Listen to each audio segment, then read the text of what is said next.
collectivization of 20% of peasant households. And he did that through propaganda and all that to convince people that that is what we need to do in order to catch up to other countries because we were losing the industry race.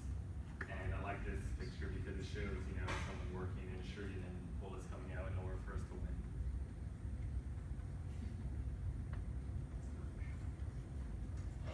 He was able to convince people that even though everything was going awful for them, it was going to benefit them in the end.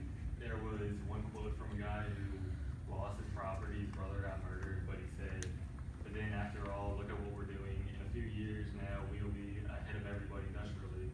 We'll have automobiles and there won't be any differentiation between kulaks, which are more rich people, and anybody else. So he didn't care he got his property taken, his brother was murdered. He was just like, look on the bright side, we're gonna have automobiles, which isn't that good.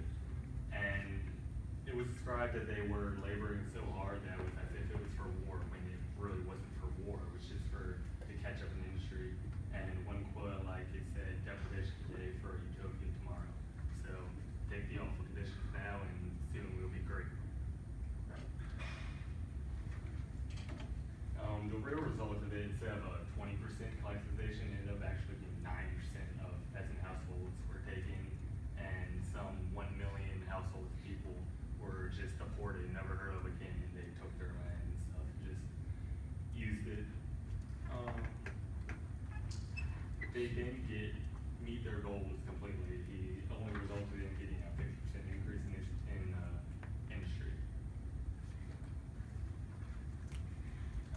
Did it benefit society? Well, in a way you could say it did because everyone had jobs and everyone was working, so everyone had money, but they couldn't keep stuff on the shelves because everyone had money. So you go to the store and you just get what was left. It didn't matter if it was good, bad, that's all they had. And everything was for the most part bad because peasants were taken from farms and put in industries with all these big machineries. They didn't know how to operate it, so there were casualties from them working on the machines and stuff.